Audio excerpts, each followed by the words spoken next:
By winter you'll carry my child instead, the mountain man vowed to the pregnant 19-year-old. In the dead of winter, a lone mountain man finds a young black girl, pregnant, freezing, and running out of hope, half buried in the snow. The townsfolk are ready to turn her away, until he slams his hand on the counter and makes a vow so bold the room goes silent. By winter's end you'll carry my child instead. But out here in the Bitterroot, vows are tested by more than blizzards. A ruthless timber outfit is closing in, burning cabins to the ground, and the life he's promised her may vanish before it begins. As the snow deepens and danger rides closer, secrets from the past, and a treaty older than the town itself, could be the only thing standing between them and ruin. Will his vow save her, or cost them both everything before the thaw? Every time I see your comments, I'm reminded how stories connect us across distances, backgrounds, and hearts. If values like respect, courage, and compassion still guide you, then you're part of this story too. The bitter December wind howled across the Bitterroot foothills, cutting through Ezekiel Boone's worn buckskins like icy knives. The grizzled mountain trapper leaned into the gale, his weathered face set with determination as he hauled his sled of pelts toward the river trail. Snow crunched beneath his boots, the only sound besides the wind's mournful keen. Ezekiel's keen eyes, honed by years in the wilderness, caught sight of something unusual amid the white expanse. Faint footprints, smaller than a man's, weaved in and out of the snowdrifts. His brow furrowed as he studied the trail. These weren't the tracks of any animal he knew. Curiosity piqued, Ezekiel decided to follow the mysterious prints. He'd seen strange things in these mountains, but never footprints like these. As he trudged through the deepening snow, the wind seemed to grow fiercer as if trying to push him back. After what felt like hours but was likely only minutes, Ezekiel rounded a bend and stopped short. There, slumped against a massive cedar trunk, was a young woman. Her dark skin stood out starkly against the snow, and her belly was round beneath a tattered coat. Her lips had taken on a bluish tinge from the cold. Ezekiel approached cautiously, his heart pounding. He knelt beside the girl, noting her shallow breathing. She was alive, but barely. Her eyelids fluttered, and she mumbled something about reaching a man in the mining camp before falling silent once more. Without hesitation, Ezekiel shrugged off his heavy buffalo robe and wrapped it snugly around the girl's shivering form. He gently lifted her, surprised at how light she felt despite her pregnant state. With careful movements, he hoisted her onto his pack mule, securing her as best he could. As Ezekiel turned back toward the trail, the sky darkened ominously. He knew they needed shelter, and fast. The nearest trading post was a good few hours away, but it was their best hope. He urged the mule forward, breaking trail through the deepening snow. By dusk, the weather had turned into a full-blown whiteout. Ezekiel could barely see a few feet in front of him, relying on his intimate knowledge of the land to guide them. The wind shrieked, driving snow and ice into his face. He bowed his head, pressing onward step by grueling step. As he walked, Ezekiel's mind churned with worry. He knew the risks of bringing a stranger, a young, pregnant stranger at that, into a community already wary of outsiders. The folks at the trading post weren't known for their welcoming nature, especially to those who looked different. He'd seen the sideways glances and heard the whispered comments when native traders came through. But as Ezekiel glanced back at the unconscious girl, her face peaceful despite the storm raging around them, he knew he couldn't have left her. The thought of abandoning her to the merciless winter made his chest tighten. No, he'd made the right choice. Whatever consequences came, he'd face them. The journey seemed endless. Ezekiel's muscles ached, and his fingers had long since gone numb inside his leather gloves. But he pushed on, one foot in front of the other, willing warmth and life into the girl behind him. Just when Ezekiel thought he couldn't take another step, a faint glow pierced the swirling snow. The trading post. Relief flooded through him, giving him a second wind. He quickened his pace, the mule snorting in protest. As they drew closer, the outline of the sturdy log building took shape. Warm light spilled from its windows, a beacon of hope in the storm. Ezekiel's frozen fingers fumbled with the door latch, but he finally managed to push it open. A blast of warm air hit him as he stumbled inside. leading the mule and its precious cargo. The few occupants of the trading post turned to stare, conversation dying abruptly. Ezekiel paid them no mind, focusing solely on getting the girl to safety. "Need help," he croaked, his voice rough from disuse and the biting cold. "Found her in the snow. She's with child." For a moment, no one moved. Then, as if breaking from a trance, the trading post's owner, a gruff man named Jebediah, sprang into action. He barked orders, sending his wife to fetch blankets and hot water while he helped Ezekiel lift the girl from the mule's back. They carried her to a small back room, laying her gently on a narrow cot. Jebediah's wife, Martha, bustled in with an armload of quilts and a steaming kettle. Her eyes widened at the sight of the girl, but to her credit, she said nothing and set to work. As Martha tended to the unconscious young woman, Ezekiel found himself ushered back into the main room. The other patrons eyed him warily, their gazes flickering between him and the closed door hiding the girl from view. "What's the meaning of this, Boone?" one man demanded, his tone accusatory. "Bringing trouble down on us all, I reckon." Ezekiel straightened his shoulders, meeting the man's gaze steadily. "Couldn't leave her to die," he said simply. "Ain't right." A murmur rippled through the small crowd. Ezekiel could sense their unease, their fear of the unknown. He'd felt it himself, out there in the snow. But he'd made his choice, and he wouldn't back down now. "She said something about a man in the mining camp," Ezekiel added, hoping to quell some of the suspicion. "Reckon she's looking for someone." This seemed to spark interest among the men. They exchanged glances, no doubt wondering about the story behind this mysterious girl and her unborn child. Before anyone could question him further, Martha emerged from the back room. Her face was grave as she approached Ezekiel. "She's awake," Martha said softly, "asking for you." Ezekiel nodded, ignoring the curious stares as he followed Martha back to the small room. The girl was propped up on the cot, wrapped in layers of quilts, her dark eyes wide with fear and confusion, fixed on Ezekiel as he entered. "You," she whispered, her voice barely audible. "You saved me?" Ezekiel nodded, suddenly feeling awkward under her intense gaze. "Found you in the snow," he explained gruffly. "Couldn't leave you there." The girl's eyes filled with tears. "Thank you," she breathed. I'm Clara. Clara Johnson." "Ezekiel Boone," he replied, dipping his head in acknowledgement. "You're safe now, Miss Johnson. Rest easy." Clara's hand moved to her swollen belly, a protective gesture that didn't escape Ezekiel's notice. "My baby," she began, worry creasing her brow. "Seems fine," Martha interjected gently. "But you both need rest and warmth. You're lucky Mr. Boone found you when he did." Clara nodded, her eyes drooping with exhaustion. Ezekiel turned to leave, but her voice stopped him. "Please," she said, reaching out a trembling hand. "Don't go. I don't want to be alone." Ezekiel hesitated, torn between his instinct to retreat and the plea in Clara's eyes. After a moment, he pulled up a rickety chair beside the cot. "I'll stay," he said gruffly. "Get some sleep now. You're safe here." As Clara drifted off, Ezekiel found himself studying her face. So young, yet marked by hardship. What had driven her out into the deadly winter, heavy with child and alone? He didn't know her story, but something in him recognized a kindred spirit, someone who'd known loss and loneliness. Outside, the storm raged on, but in that small, warm room, a fragile connection had formed. Ezekiel didn't know what the future held, but he knew one thing for certain. He'd made the right choice out there in the snow. Whatever came next, he'd face it.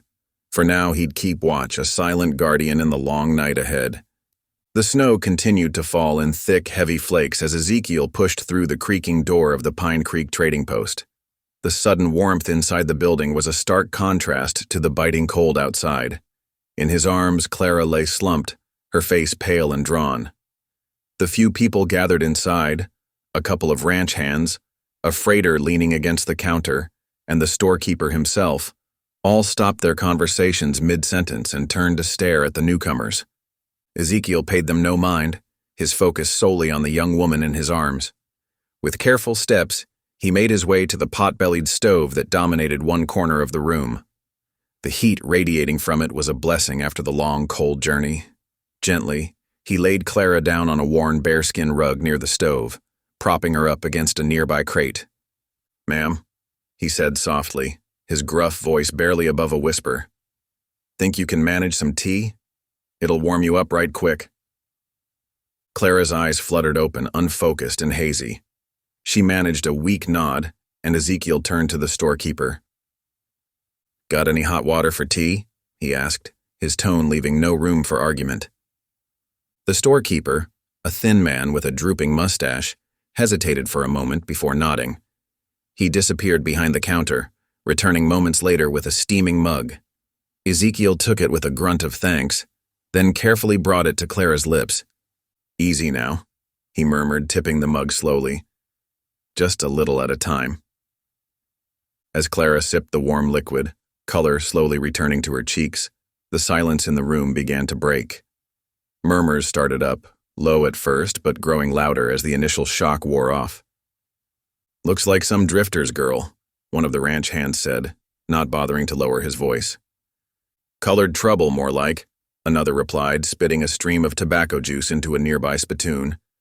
Ezekiel felt his jaw clench at the insults, but when he glanced down at Clara, he saw something in her half-lidded eyes that told him she'd heard far worse in her young life. The realization made his heart ache, but he pushed the feeling aside. There were more pressing matters at hand. He was about to turn and address the men when one of the ranch hands, a burly fellow with a scraggly beard, let out a harsh laugh. "Well, ain't this a pretty picture?" the man sneered. "Old Boone bringing in charity cases now. What's next, you gonna start taking in every stray that wanders by?" The words hung in the air, sharp and mocking. Ezekiel felt something snap inside him. In 2 long strides, he crossed the room and slammed his calloused palm down on the counter, the sound like a gunshot in the suddenly silent room. "Listen here," he growled, his voice low and dangerous. It carried easily in the quiet store, every eye now fixed on him. "By winter's end, she'll carry my child instead, safe under my roof, with my name on her back." The declaration fell like a stone into still water, ripples of shock spreading through the room. Clara's eyes widened, her surprise evident even through her exhaustion. The ranch hands exchanged uneasy glances, while the freighter suddenly found the floorboards intensely interesting. Ezekiel stood there, his hand still pressed against the counter, daring anyone to challenge him. When no one spoke, he turned to the storekeeper. "I need flour and coffee," he said, his tone brooking no argument. "Put it on my account." The storekeeper hesitated, his gaze flicking between Ezekiel and Clara. "Now, Boone," he began, "you know I can't just—" "You can," Ezekiel cut him off, "and you will. I'll settle up come spring, same as always." For a long moment the 2 men stared at each other.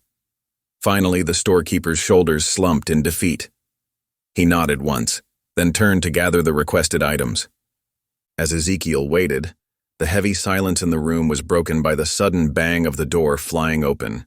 A man stumbled in, his beard and eyebrows rimmed with frost, snow swirling around him. "George," the storekeeper exclaimed, recognizing the newcomer. "What in tarnation—" "Timber outfit," the man gasped, shaking snow from his coat. "Up in the high pass. They're burning cabins, running folks off their land." A chorus of exclamations filled the room. Ezekiel felt his blood run cold. He knew the outfit the man was talking about.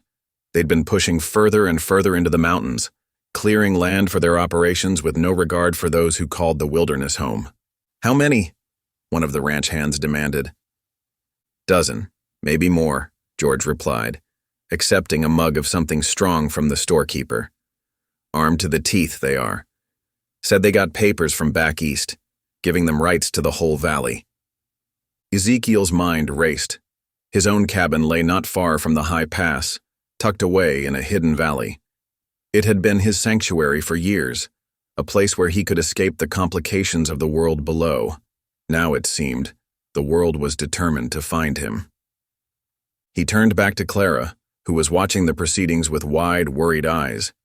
She looked so small and vulnerable there by the stove, her hand resting protectively on her swollen belly. In that moment, Ezekiel knew he couldn't leave her behind, no matter what dangers lay ahead. "We need to go," he said softly, kneeling beside her.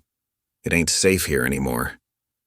Clara nodded, a look of determination crossing her face despite her obvious exhaustion. "I can manage," she whispered. Ezekiel helped her to her feet, supporting her weight as she swayed slightly. He turned to face the room, his expression hard. "Anyone here man enough to stand against this timber outfit?"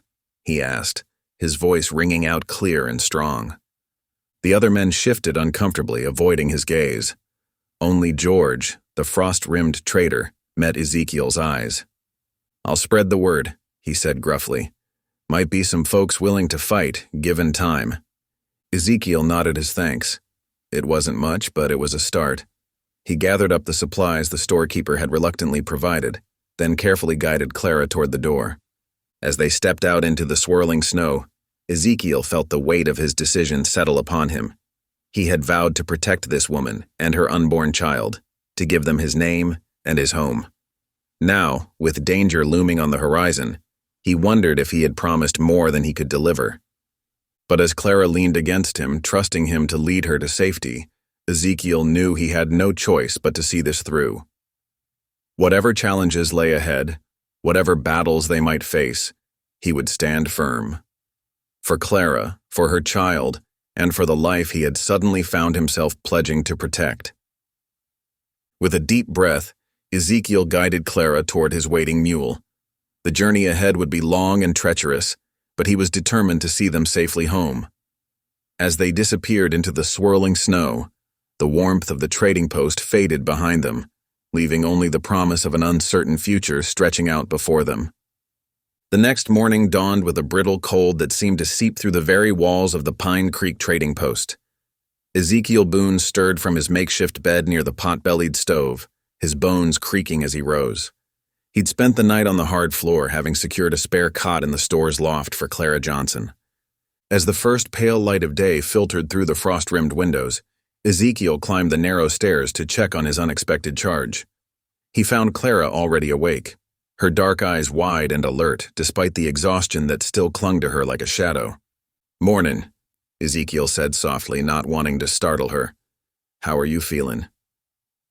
Clara pushed herself up to sitting, one hand resting protectively on her swollen belly.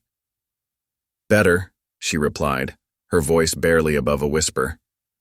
"Thank you." Ezekiel nodded, a bit uncomfortable with her gratitude. He wasn't used to company, let alone being thanked.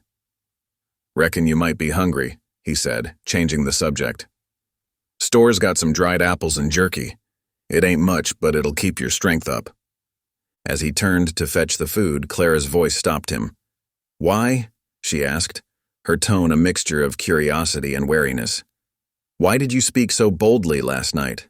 About me carrying your child?" Ezekiel paused, his hand on the rough-hewn railing.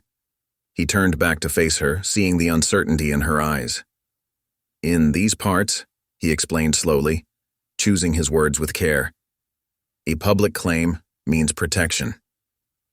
Folks might not like it, but they'll respect it. It was the surest way to keep you safe." Clara nodded, processing his words. There was a long moment of silence before she spoke again.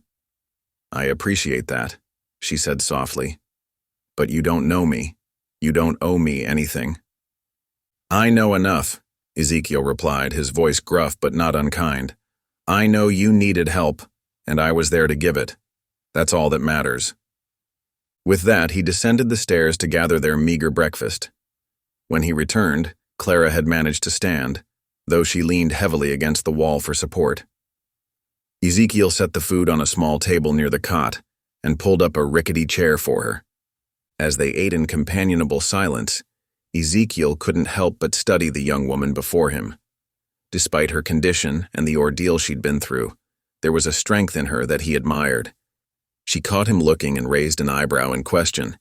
"Just wonderin' how you came to be out in that storm," Ezekiel said, a bit sheepishly. Clara's expression softened and she set down the piece of jerky she'd been nibbling on. "I've been walking for 2 days," she began, her voice low, "from a stage stop about 30 miles south of here. I was trying to reach the mining camp." Ezekiel nodded, encouraging her to continue. "The father of my child," Clara explained, her hand once again resting on her belly. "He works in the mines, or at least he did when I last heard from him. I hoped." She trailed off, and Ezekiel saw a flicker of pain cross her face. "But the snowstorm caught me," she finished, her voice barely above a whisper. "I lost my way, and then you found me." Ezekiel felt a surge of anger toward the nameless man who had left this young woman in such a predicament, but he pushed it aside. There were more pressing matters at hand. "Listen," he said, leaning forward, "that timber outfit we heard about last night? They're bad news. We need to get to my cabin before they turn their attention to the smaller homesteads. It's a few hours' ride, but it's safe and warm. You'd be welcome there, long as you need." Clara hesitated, her eyes searching Ezekiel's face. He could see the internal struggle playing out, the wariness of trusting a stranger versus the promise of warmth and safety. I don't know," she said finally. "What about the mining camp? The baby's father?" Ezekiel shook his head. "The passes to the mining camp will be snowed in by now," he explained gently. "Even if they weren't, it ain't safe for you to be traveling in your condition. My cabin's your best bet for now. Come spring, if you still want to look for him, I'll help you do that." Clara was quiet for a long moment, weighing her options. Finally, she nodded. "All right," she said softly. "I'll go with you." Relief washed over Ezekiel, though he was careful not to show it. "Good," he said, standing. "We should get moving soon. I'll go ready the mule and sled." As Ezekiel made his way downstairs, he found the storekeeper already awake, restocking shelves with nervous energy. The man glanced up as Ezekiel approached, his expression a mixture of concern and something that might have been respect. "Heading out?" the storekeeper asked, his voice low. Ezekiel nodded. "Need to get her somewhere safe," he replied. "My cabin's the best option right now." The storekeeper hesitated, then leaned in close. "Listen, Boone," he said, his voice barely above a whisper. "I heard some talk last night after you went up. That timber company's got riders out. They were seen heading down the same trail you'll be taking." Ezekiel felt his jaw clench. "How many?" he asked. "3, maybe 4, the storekeeper replied. "Armed, from what I hear. Be careful out there, you hear." Ezekiel nodded his thanks, his mind already racing with plans and contingencies. He gathered the supplies he'd need for the journey, then stepped out into the biting cold to prepare his mule and sled. By mid-morning, everything was ready. Clara emerged from the trading post, wrapped in Ezekiel's buffalo robe and looking apprehensive but determined. Ezekiel helped her onto the sled, making sure she was as comfortable as possible among the furs and blankets. "It's a few hours' ride," he explained as he checked the mule's harness one last time. "The trail's rough in places, but I know it well. We'll stop to rest if you need it." Clara nodded, pulling the robe tighter around her shoulders. "I'm ready," she said, her voice steady despite the fear Ezekiel could see in her eyes. With a final nod to the storekeeper who watched from the doorway of the trading post, Ezekiel clicked his tongue at the mule and set off.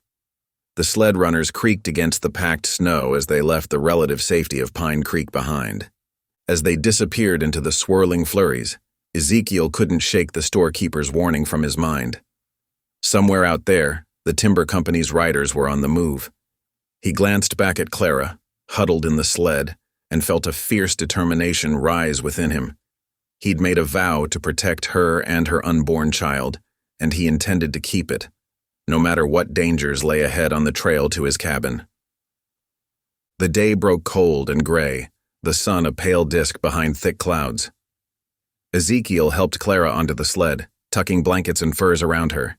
He clicked his tongue, urging the mule forward. The animal's hooves sank deep into the snow with each step, making their progress slow and arduous. As they traveled, Ezekiel kept a watchful eye on Clara. Her face was pale, pinched with discomfort, but she didn't complain. He admired her quiet strength. "Here," Ezekiel said, reaching into his pack. He pulled out a chunk of trail bread and some jerky, offering them to Clara. "Ain't much, but it'll keep your strength up." Clara accepted the food gratefully. "Thank you," she said, her voice muffled by the scarf wrapped around her face. Ezekiel noticed her struggling to eat with the scarf in place. "Here, let me show you," he said. He demonstrated how to tuck the scarf just under her nose, leaving her mouth free but still protecting her face from the biting wind. "Keep it like that, it'll help you breathe easier and keep the cold out." Clara nodded, adjusting her scarf as he'd shown. "Much better," she said, offering him a small smile. They continued on in companionable silence, the only sounds the creak of the sled runners and the mules' labored breathing. As they crested a small rise, Ezekiel felt Clara stiffen beside him. "What's that?" she asked, pointing ahead. Ezekiel squinted against the glare of snow. His heart sank as he made out the blackened remains of a small structure. "Trapper's shack," he said grimly. "Or what's left of it."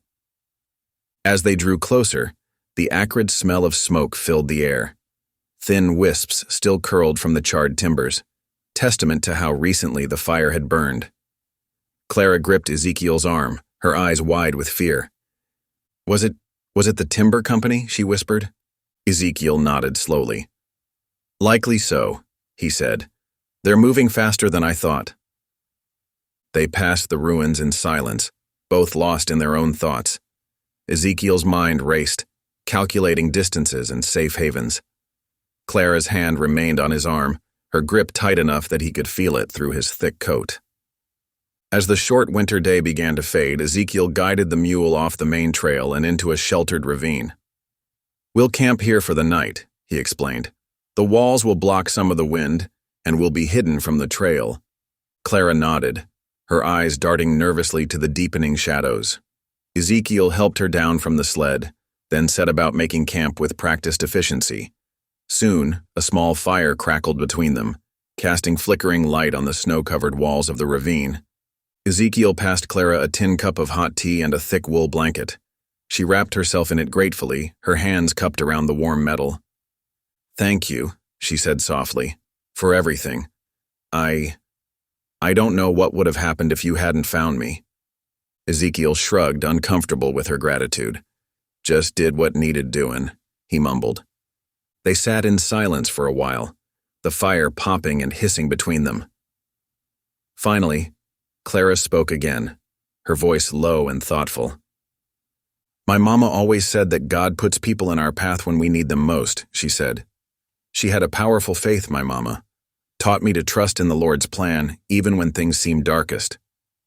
Ezekiel nodded, encouraging her to continue. "My papa, he was a Buffalo soldier," Clara went on, pride evident in her voice. "Fought for a country that didn't always fight for him, but he never lost his dignity, his sense of who he was. He taught me about endurance, about standing tall no matter what life throws at you."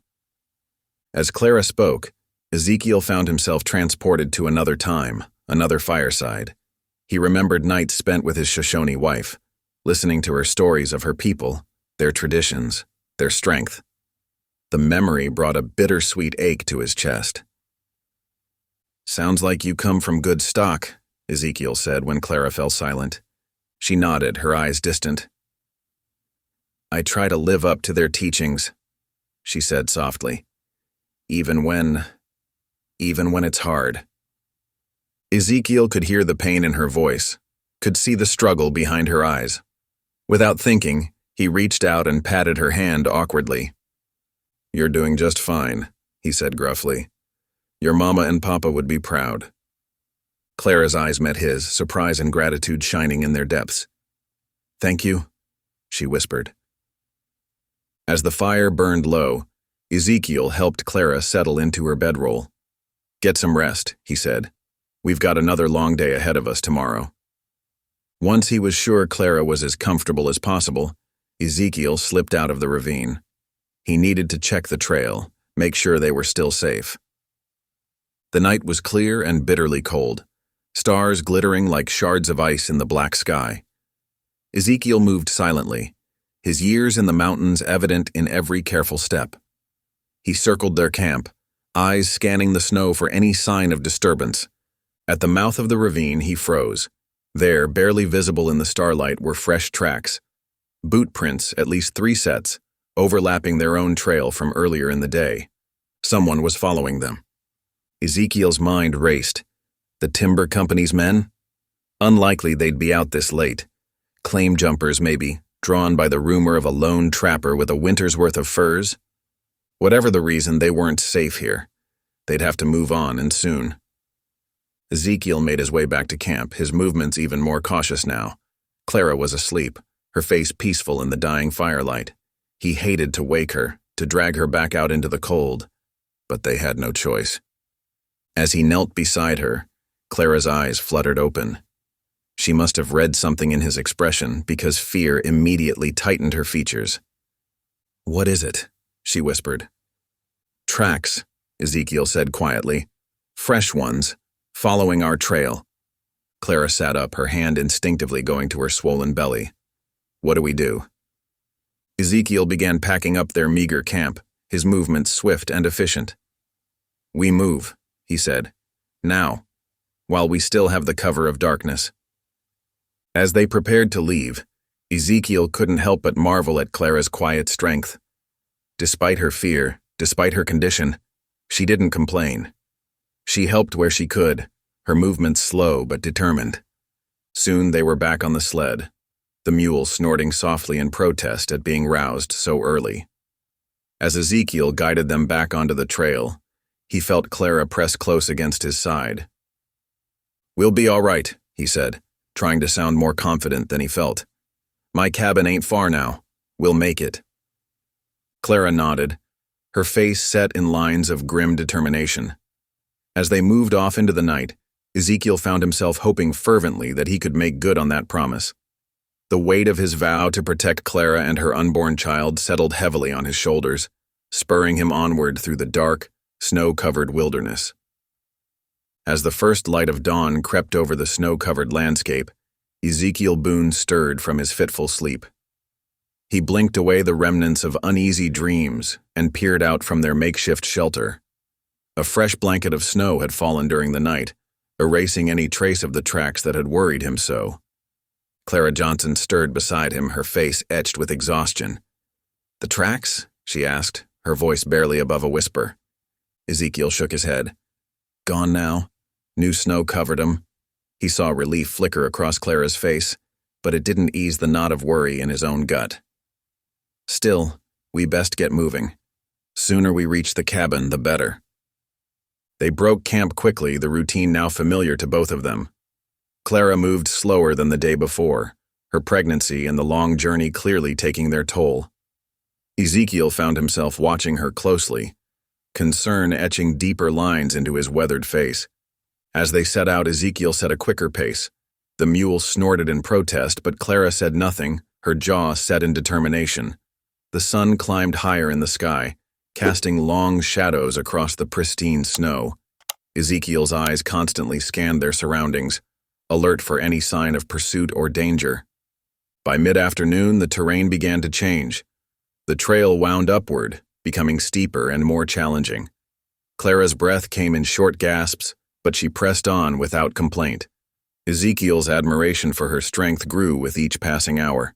Finally, as they crested a ridge, Ezekiel felt a surge of relief. There, nestled in a small clearing below, was his cabin. A thin wisp of smoke curled from the chimney, rising lazily into the crisp mountain air. Ezekiel frowned. "That ain't right," he muttered, more to himself than to Clara. "What's wrong?" Clara asked, tension clear in her voice.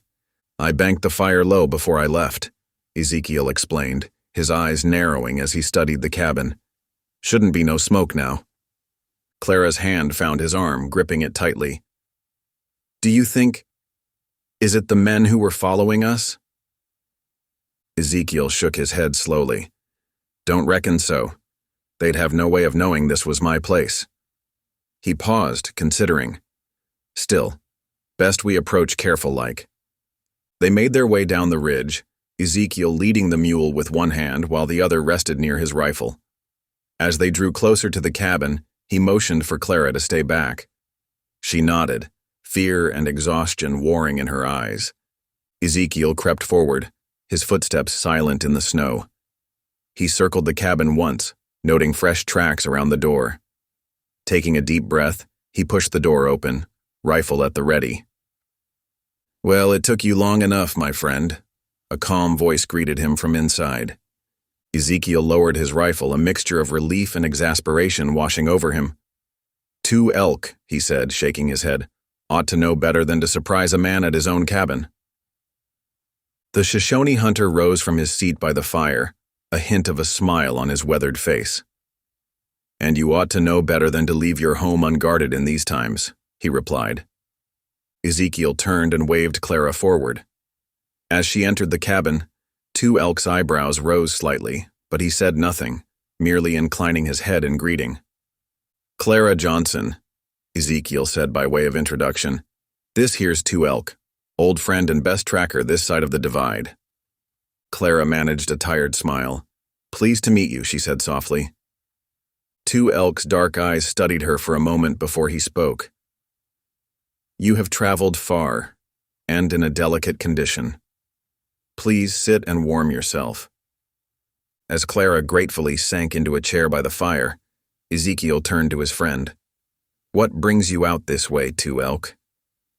Must be important for you to wait on me like this." The Shoshone's face grew serious. "I bring news and a warning," he said. "The timber company grows bolder. They have been pressuring families near the pass to sign away their land." Ezekiel's jaw tightened. "Figured they might try something like that, but what's it got to do with me? My place is a fair ways from the pass." Two Elk shook his head. "They will not stop there, my friend.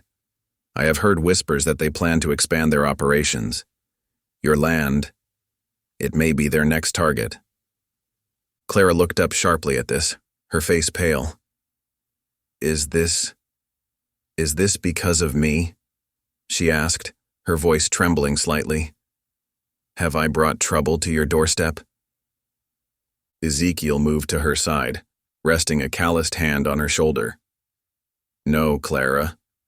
This ain't your doing. The timber outfit's been causing trouble for a while now. You just focus on resting and getting your strength back." As the evening deepened, Two Elk set about preparing a meal.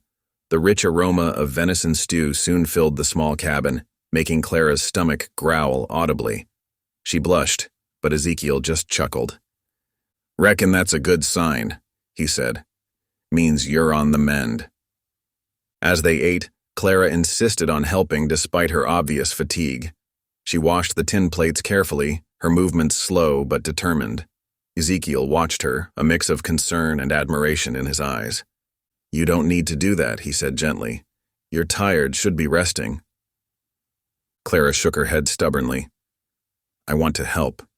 You've done so much for me already." Ezekiel was quiet for a moment, then spoke softly. "Clara, you're under my roof now. That means something. You don't owe me nothing." Clara's hands stilled and she turned to look at him, her eyes shining with unshed tears. "Thank you," she whispered. As night fell, Two Elk took his leave, promising to return in a few days with more news. Ezekiel saw him off, then returned to find Clara struggling to keep her eyes open. "Come on," he said gently. "Let's get you to bed. You need rest." As he helped her to the small bedroom, Clara's hand found his. "Ezekiel," she said softly, "I'm scared. What if the timber company comes? What if the men who are following us find us here?" Ezekiel squeezed her hand reassuringly. "Don't you worry about that now. We're safe here. I made a vow to protect you and your little one, and I aim to keep it." Clara nodded, her eyes finally closing as exhaustion overtook her. Ezekiel watched her for a moment, then quietly left the room. He had much to think about and plans to make. The timber company's threat loomed large, and he knew that the peace they'd found in the cabin might be short-lived. As he stoked the fire for the night, Ezekiel's mind raced with possibilities and concerns. But beneath it all was a growing sense of determination. He'd made a promise to Clara, and he intended to keep it no matter what challenges lay ahead. The morning after Two Elk's visit, Ezekiel woke to the sound of howling wind. He rose from his pallet by the fire and peered out the frosted window. A wall of white obscured everything beyond the porch.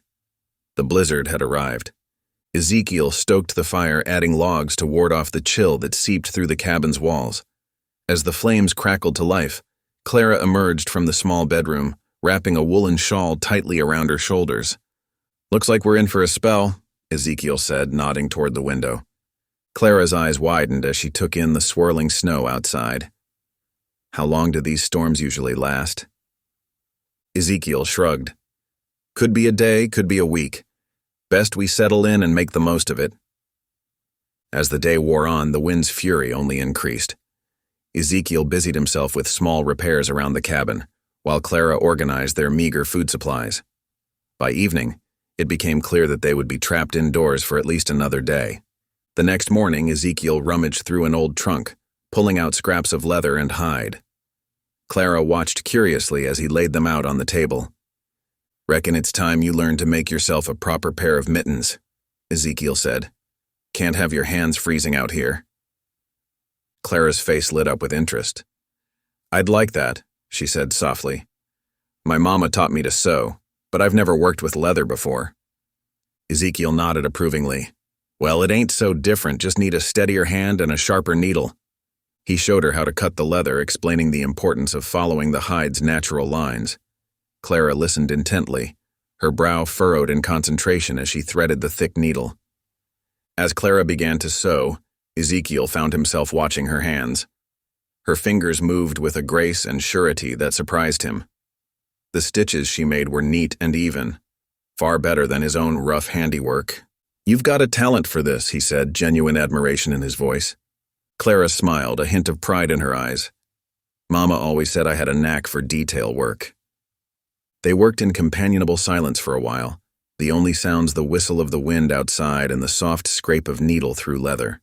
As Clara finished the first mitten, Ezekiel noticed her glancing toward their dwindling food stores. "Something on your mind?" he asked. Clara hesitated, then spoke. "I was just thinking about the flour. There's not much left, but I might be able to stretch it a bit." Ezekiel raised an eyebrow. "Oh? How's that?" "Well," Clara said, her confidence growing, "my mama taught me how to make dumplings that could fill a belly even when times were lean. If you've got any fat from that deer, I could show you." Ezekiel nodded, intrigued. "Reckon I do. Let's see what you can do." They moved to the small kitchen area, where Clara set about mixing the last of the flour with a pinch of salt and a spoonful of rendered deer fat. Her hands worked quickly, kneading the dough with practiced ease. "The trick," she explained, "is to keep the dough light. Too heavy, and it'll sit in your stomach like a rock." Ezekiel watched, fascinated, as Clara shaped the dough into small round dumplings. She dropped them into a pot of simmering broth, where they bobbed and swelled. The aroma that filled the cabin was rich and comforting.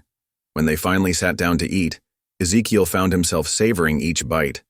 The dumplings were indeed hearty, with a texture that was both tender and satisfying. "This is mighty fine, Clara," he said between mouthfuls.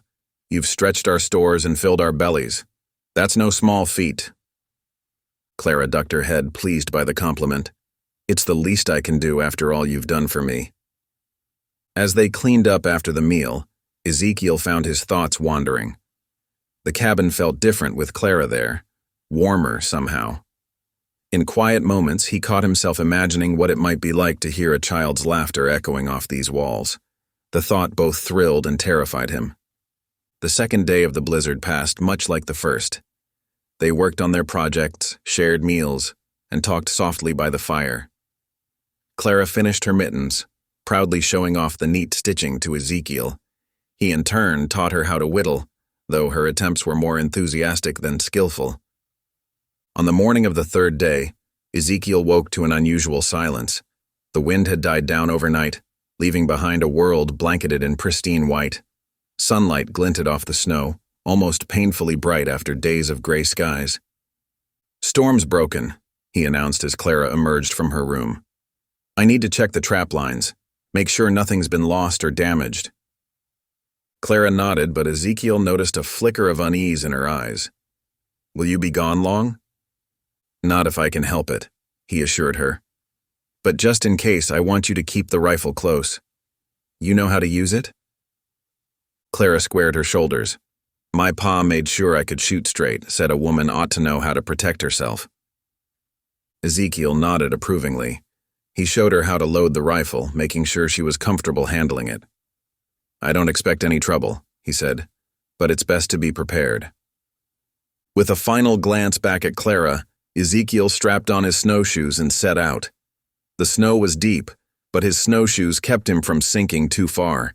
He made his rounds efficiently, checking each trap and resetting those that had been sprung by the storm. As the sun began to dip low on the horizon, Ezekiel turned back toward the cabin. The cold was biting now, and he quickened his pace, eager to return to the warmth of the fire. As he approached the clearing, Ezekiel's steps faltered. Clara was standing on the porch, rifle held steady in her hands. Her eyes were wide, scanning the tree line. Ezekiel's hand went to his own weapon as he called out, "Clara, what's wrong?" Clara's gaze snapped to him, relief flooding her features. "Ezekiel, I heard something, hoofbeats I think, coming from the timber." Ezekiel moved quickly to join her on the porch, his eyes now searching the shadows between the trees. "When?" "Not long ago," Clara said, her voice steady despite the tension in her posture. "Maybe 15 minutes before you came back." Ezekiel nodded, impressed by her vigilance. "You did right coming out here with the rifle. Might have just been a deer, but it's best to be cautious." They stood together for a long moment, watching and listening. The forest was quiet now, the only sound the occasional plop of snow falling from overloaded branches. Finally, Ezekiel touched Clara's arm gently. "Come on inside. It's getting too cold to stand out here, and if there was anyone out there, they're long gone now." Clara nodded, but Ezekiel noticed she kept a firm grip on the rifle as they entered the cabin. He found himself filled with a mix of pride and concern. She had proven herself capable and alert, but the reality of the dangers they faced settled heavily on his shoulders. As they warmed themselves by the fire, Ezekiel couldn't help but study Clara's face. The frightened girl he had found in the snow seemed far away now. In her place was a woman of strength and determination, someone who could stand beside him in the challenges to come. "You did good today, Clara," he said softly. "Real good." Clara met his gaze, a small smile tugging at her lips. "Thank you, Ezekiel, for teaching me, for trusting me." As night fell, they shared another meal of Clara's dumplings. The warmth of the food and the fire seemed to push back the chill of uncertainty that had crept in with the setting sun. Whatever dangers lurked beyond their walls, they would face them together. The next morning dawned crisp and clear, the snow-covered landscape glittering under a pale winter sun. Ezekiel rose early, his mind still troubled by Clara's report of hoofbeats the previous evening. He pulled on his heavy coat and boots, then stepped out onto the porch, his eyes scanning the tree line. Clara joined him a few moments later, wrapping a shawl tightly around her shoulders. "Anything?" she asked, her breath forming small clouds in the cold air. Ezekiel shook his head. "Not yet, but I aim to check closer." Together they made their way to the edge of the clearing. Ezekiel moved slowly, his keen eyes searching for any sign of disturbance. It didn't take long to find what he was looking for. "There," he said, pointing to a cluster of tracks partially hidden by fresh snow. "Hoof prints. 3 horses by the look of it." Clara's brow furrowed with concern. "The timber outfit?" Ezekiel nodded grimly. "Likely scouts. They're testing our defenses, seeing what we've got." They stood in silence for a moment, the weight of the threat settling over them. Finally, Ezekiel straightened, his jaw set with determination. "We can't let fear keep us idle," he said. "We need more firewood. I'll hitch up the mule and we'll haul in what we can." Clara nodded, her own resolve strengthening. "I'll help, just show me what to do." They worked efficiently, Ezekiel guiding the mule while Clara helped load the sled with cut logs. The physical labor helped chase away some of their unease, and Clara found herself grateful for the distraction. As they made their way back along the trail, the jingle of harness bells caught their attention. Ezekiel tensed, his hand moving to his rifle, but relaxed when he saw a familiar figure on horseback approaching. "Well, if it isn't Reverend Dawes," Ezekiel called out, a smile breaking through his serious expression. The circuit preacher, a man in his late 50s with kind eyes and a salt and pepper beard, reined in his horse. "Ezekiel Boone, the Lord's blessings on you, my friend. It's good to see a friendly face out here." Ezekiel stepped forward to shake the Reverend's hand. "What brings you out this way, Reverend?" "Heading to the settlement about 10 miles south," Dawes replied. "Thought I'd check on the outlying cabins on my way." His gaze shifted to Clara, curiosity evident in his expression. "And who might this young lady be?" Clara stepped forward, suddenly aware of how she must look. A young, unmarried woman, clearly with child, standing beside a man nearly twice her age. "Clara Johnson, sir," she said, her voice steady despite her nervousness. Reverend Dawes smiled warmly. "A pleasure to meet you, Miss Johnson. I don't believe I've seen you in these parts before." Ezekiel cleared his throat. "Clara's staying with me for a spell. It's a long story, Reverend. Perhaps you'd like to come in for some coffee? It's mighty cold out here." The Reverend nodded gratefully. "That sounds like a fine idea, Ezekiel, thank you." They made their way back to the cabin, Ezekiel tending to the mule while Clara and the Reverend went inside. By the time Ezekiel joined them, Clara had a pot of coffee brewing on the stove. As they settled around the table, steaming cups in hand, Reverend Dawes looked between Ezekiel and Clara. "I hope you don't mind me asking," he said gently, "but are you two man and wife?" Clara felt her cheeks grow warm and she looked down at her cup, unsure how to respond. Ezekiel, however, met the Reverend's gaze steadily. "Not yet," he said, his voice calm and sure, "but the Lord knows my vow." Clara's head snapped up, her eyes wide as she looked at Ezekiel. She remembered his words at the trading post, but hearing him reaffirm them now, in the presence of a man of God, made them feel suddenly more real and more frightening. Reverend Dawes nodded slowly, his expression thoughtful. "I see. And you, Miss Johnson? How do you feel about this arrangement?" Clara felt both men's eyes on her and she struggled to find the right words. I'm grateful for Ezekiel's protection," she said finally.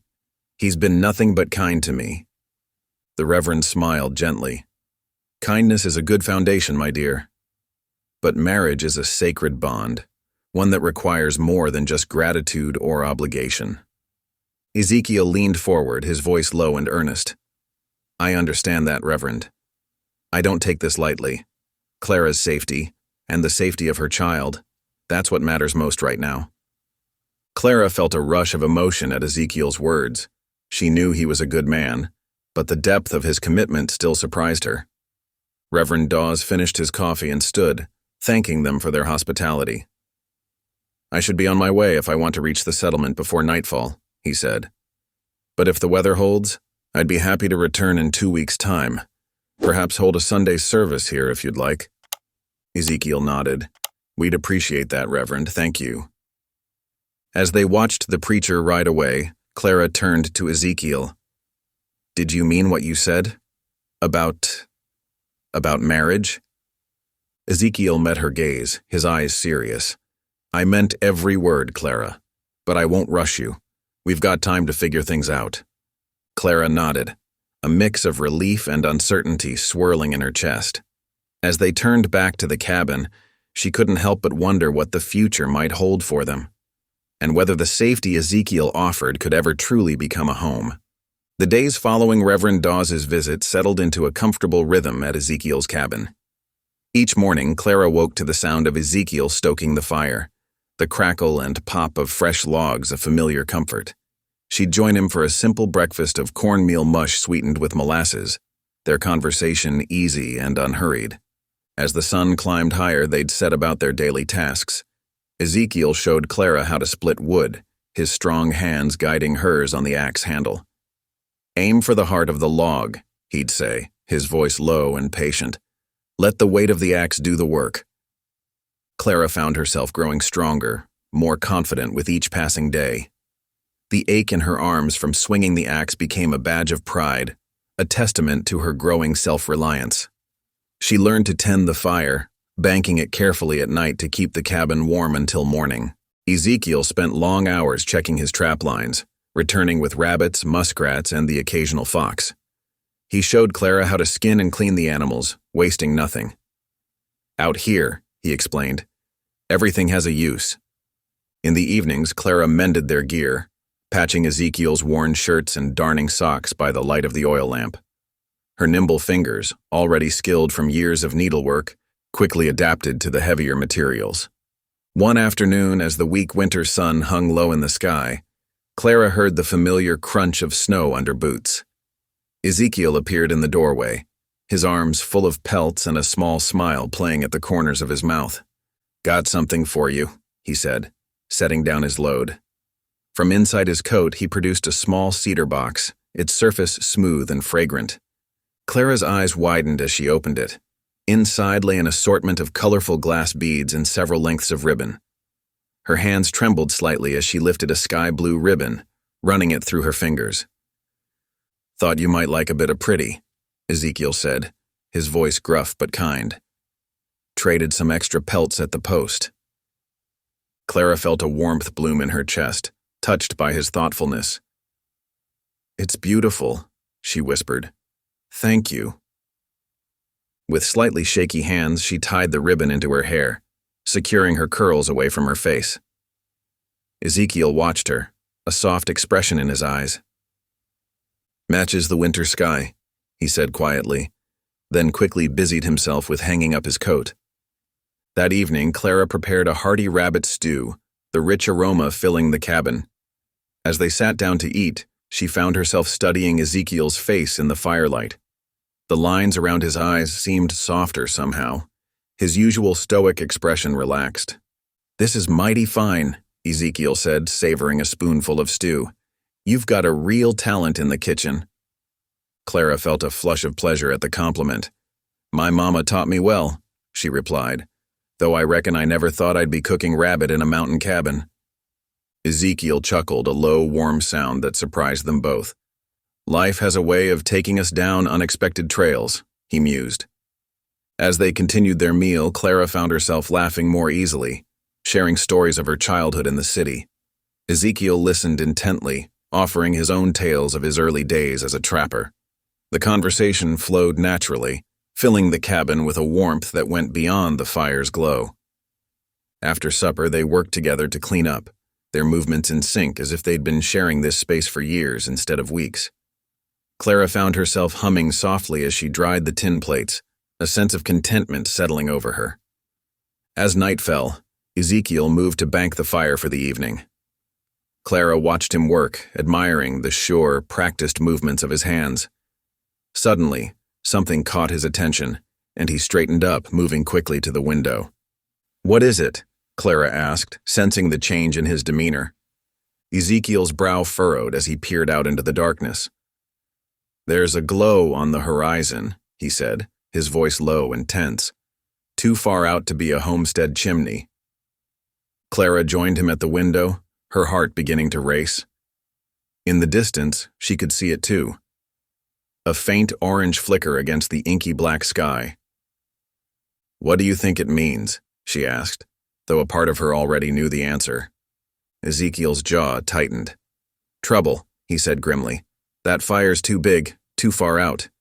Could be the timber outfit, making their move." Clara felt a chill that had nothing to do with the winter air.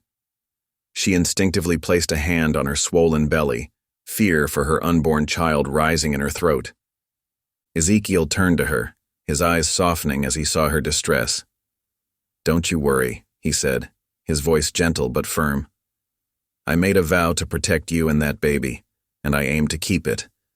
We'll face whatever comes together."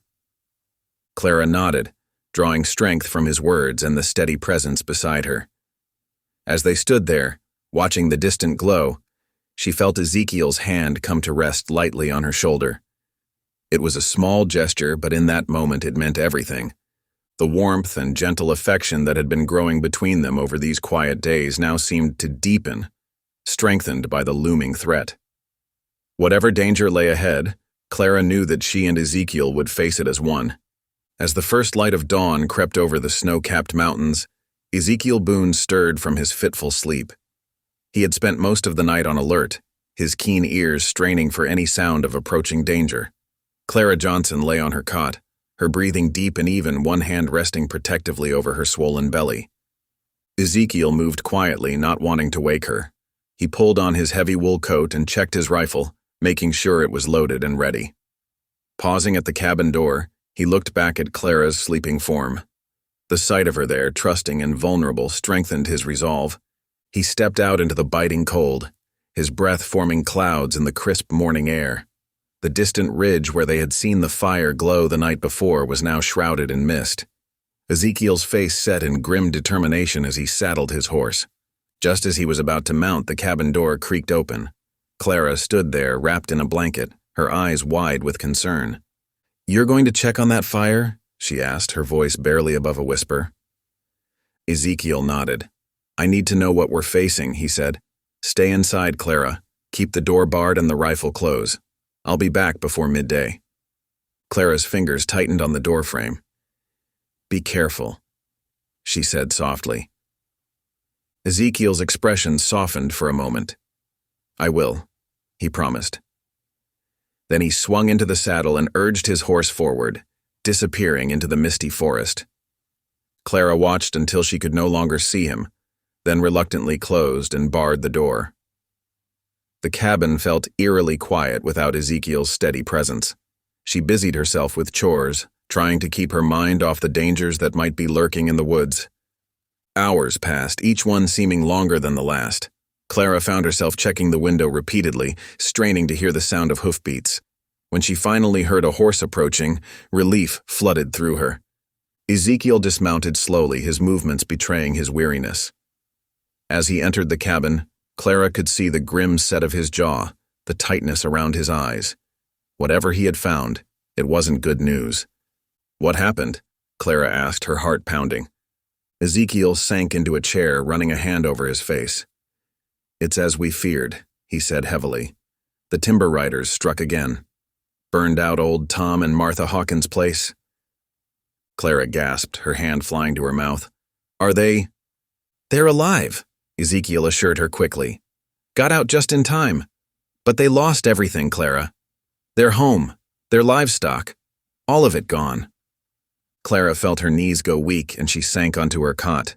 Her hand drifted to her belly, feeling the slight movements of the life growing within her. The danger that had seemed so distant before now felt terrifyingly real. "What are we going to do?" she whispered. Ezekiel stood, moving to the window. He peered out into the gathering dusk, his eyes scanning the tree line. "First things first," he said, his voice low and determined. "We need to make this place as secure as we can." For the next few hours they worked together in near silence. Ezekiel reinforced the shutters, nailing extra planks across the windows.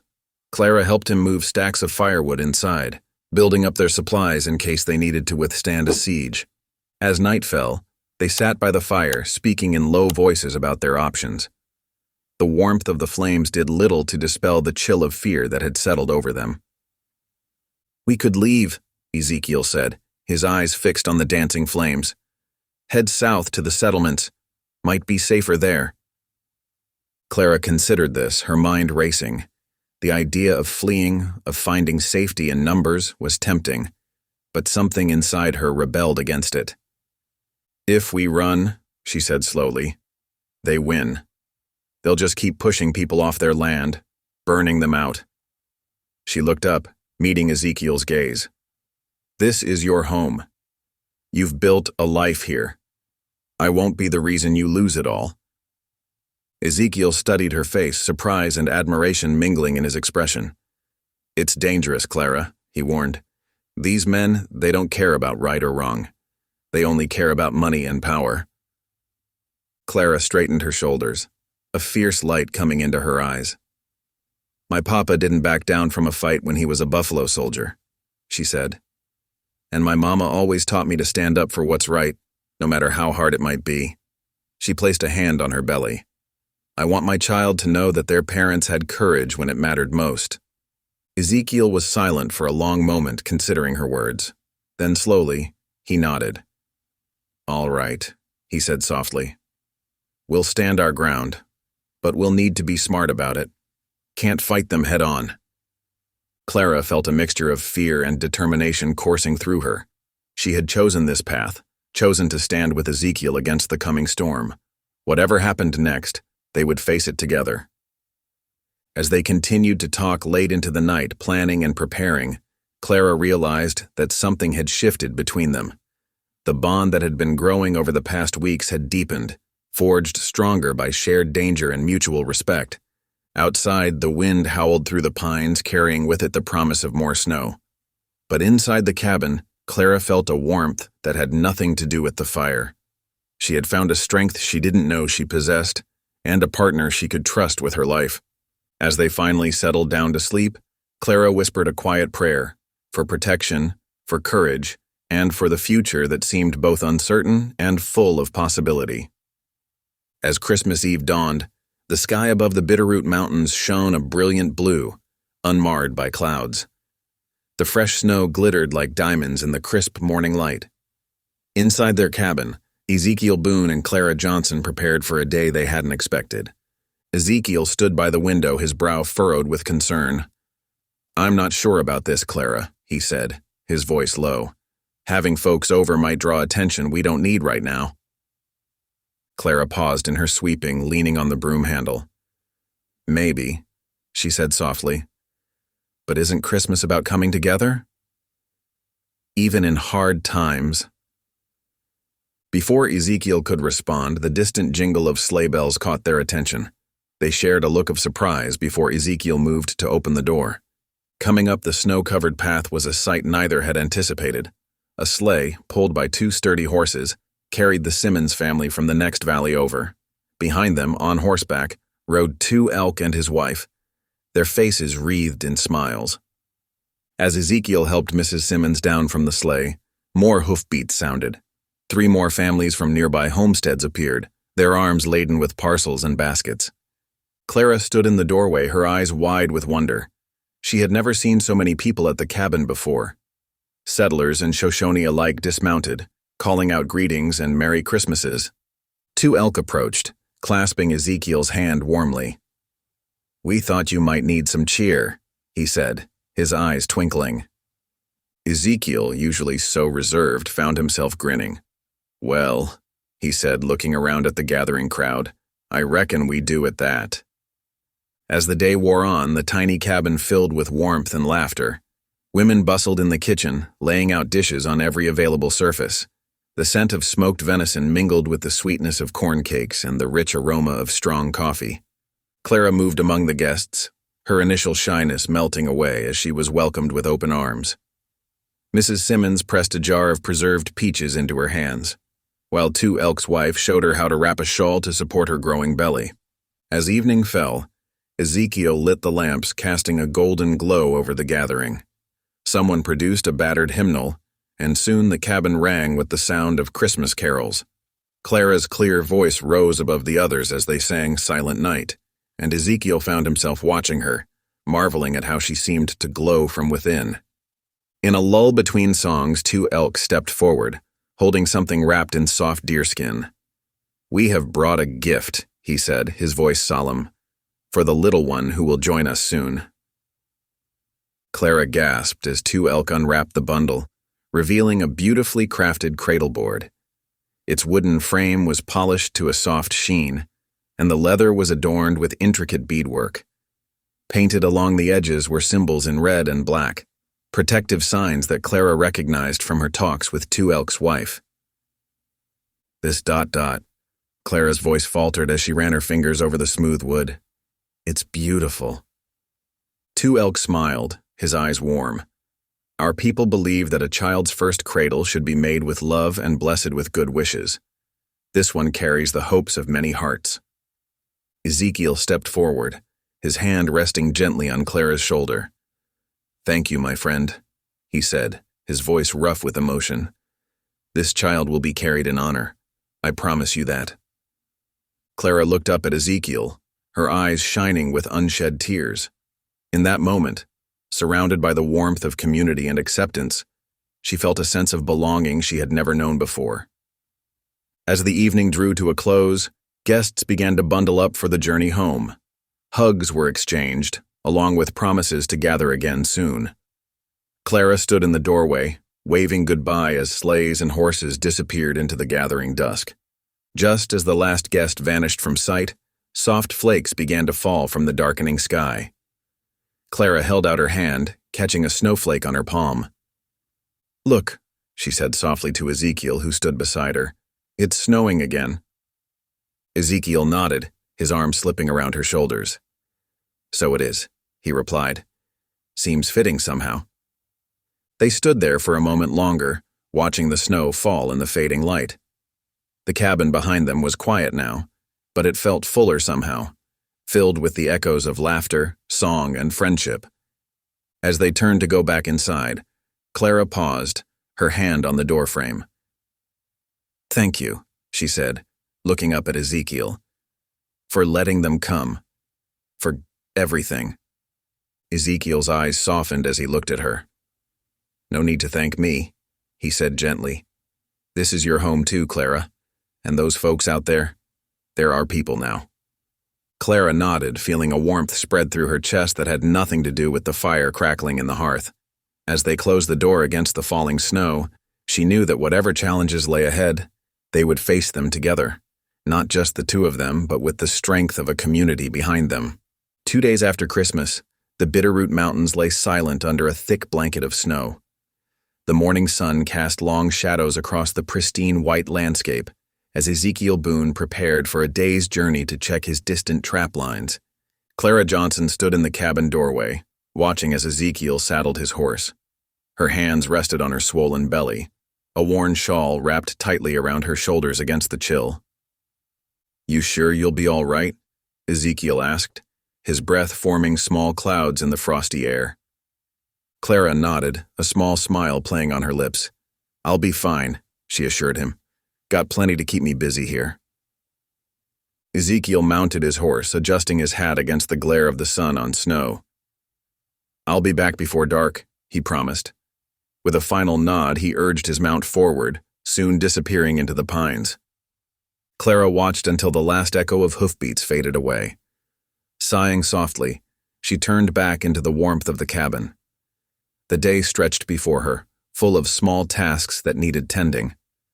As morning gave way to afternoon, Clara busied herself with household chores. She swept the plank floors, humming Christmas carols under her breath. The melodies brought back memories of the gathering just days before, filling the cabin with a sense of warmth and community. Near the hearth, the cradleboard gifted by 2 elk stood propped against the wall. Clara paused in her work, running her fingers over the intricate beadwork. The symbols of protection seemed to glow in the firelight, a promise of safety for the child growing within her. As dusk began to fall, Clara stirred a pot of beans simmering on the stove. She glanced out the window, expecting to see Ezekiel's familiar figure approaching through the trees. Instead, the forest stood silent and still. Suddenly, the quiet was shattered by the thunderous sound of approaching hoofbeats. Clara's heart leapt, thinking Ezekiel had returned. But as the noise grew louder, she realized this was not the steady rhythm of a single horse, but the pounding of many. Fear gripped her as she peered out the window. Through the gathering gloom, she saw them, a group of riders, their faces hard and unfamiliar, the timber company men. They circled the cabin like wolves, their horses' hooves churning up the snow. Harsh voices called out, words laced with threat and malice. "Time's up, squatters. This land ain't yours no more. Clear out or burn out." Clara's hand shook as she reached for the rifle Ezekiel had left by the door. But before she could grasp it, a flaming torch arced through the air, landing on the cabin's snow-covered roof with a hiss. Panic surged through Clara as she realized the danger. She grabbed her coat, throwing it on as she looked wildly around the small space that had become her home. Her eyes fell on the cradleboard, and she snatched it up, clutching it to her chest. Smoke began to curl down from the ceiling as the flames took hold. Clara coughed, her eyes stinging as she made for the door, but when she yanked it open, a wall of fire greeted her, the porch already engulfed. Choking on smoke and fear, Clara stumbled back. The heat was intense, sweat beading on her forehead despite the winter chill outside. She spun around, searching desperately for another way out. Her gaze fell on the small side window, usually kept shuttered against the cold. With strength born of desperation, Clara shoved the shutter open, the rusty hinges protesting loudly. The opening was small, barely large enough for her to squeeze through, but with the fire spreading rapidly, she had no choice. Taking a deep breath, Clara pushed the cradleboard through the window first, letting it fall into the snow outside. Then, with difficulty due to her pregnant belly, she began to maneuver herself through the narrow opening. The rough wood scraped her arms and back as she wiggled through, but Clara barely felt it, driven by the urgent need to escape. She tumbled out into the snow, gasping as the cold air hit her lungs. Scrambling to her feet, Clara snatched up the cradleboard and stumbled away from the burning cabin. From a ridge a short distance away, Clara turned to look back. The sight that met her eyes was devastating.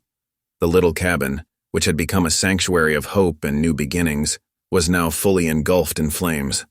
The fire lit up the darkening sky, casting an eerie glow across the snow-covered landscape. The timber riders circled the inferno once more, their shouts of triumph carrying on the wind. Then, as quickly as they had come, they wheeled their horses around and galloped away, leaving destruction in their wake. As silence fell once more, broken only by the crackling of flames, Clara noticed something dark against the white snow. Cautiously she approached, her heart heavy with dread. There, propped up in the snow, was a charred wooden plank. Carved into its blackened surface were words that sent a chill through Clara's body, colder than the winter air around her. "Be gone by thaw." Clara sank to her knees in the snow, one hand still clutching the cradleboard, the other pressed against her belly. Tears streamed down her face as she watched their home, the place where she and Ezekiel had begun to build a life together, crumble into ash. The timber company's attack had done more than destroy their shelter. It had shattered the sense of security Clara had only just begun to feel. As she knelt there, alone in the gathering darkness, the weight of their situation pressed down upon her. Where would they go? How would they survive the rest of the winter? And Ezekiel? Her heart clenched at the thought of him returning to find their home reduced to smoldering ruins. As if in answer to her unspoken fears, a lone wolf howled in the distance, its mournful cry echoing through the trees. Clara shivered, pulling her coat tighter around her. With one last look at the dying flames, she turned and began to make her way through the deep snow, towards the trail Ezekiel had taken that morning.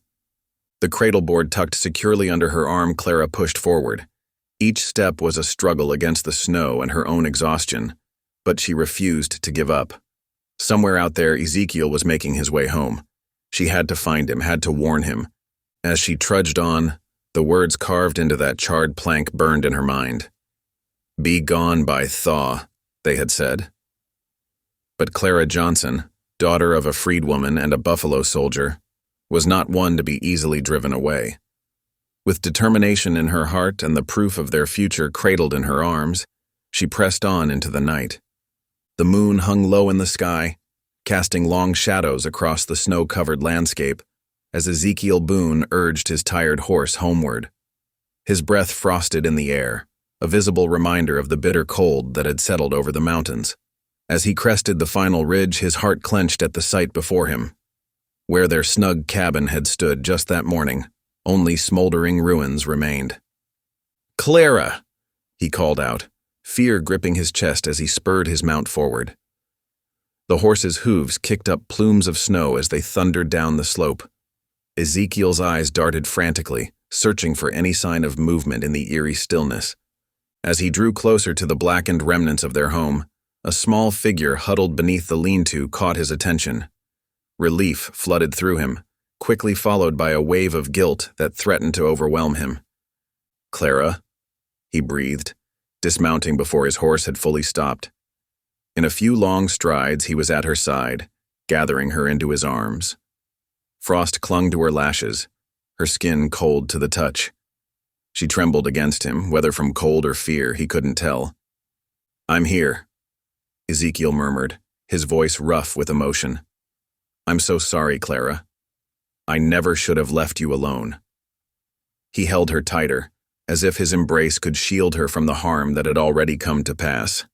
Clara's fingers clutched at his coat, her face buried against his chest. "They came," she whispered, her voice muffled. "The timbermen. They burned it all."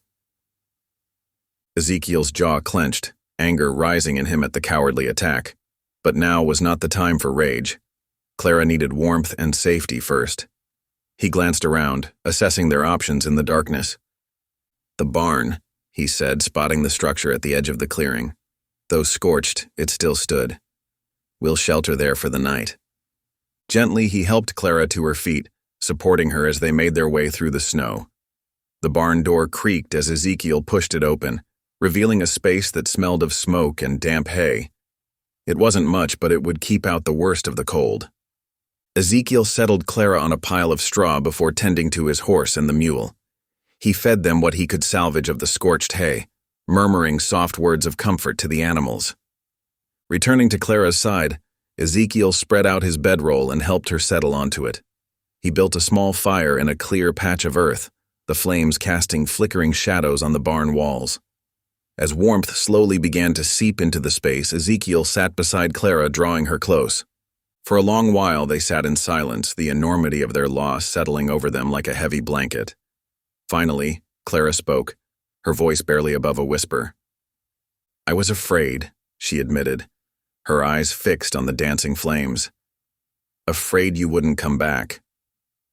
Ezekiel's heart ached at her words. He took her hand in his calloused thumb tracing gentle circles on her skin. "I'll always come back to you, Clara," he promised. "Always." Something in his tone made Clara look up, meeting his gaze. In the firelight, she could see the depth of emotion in his eyes, a pain that went beyond their current situation. Ezekiel took a deep breath, steeling himself to share a part of his past he'd kept buried for so long.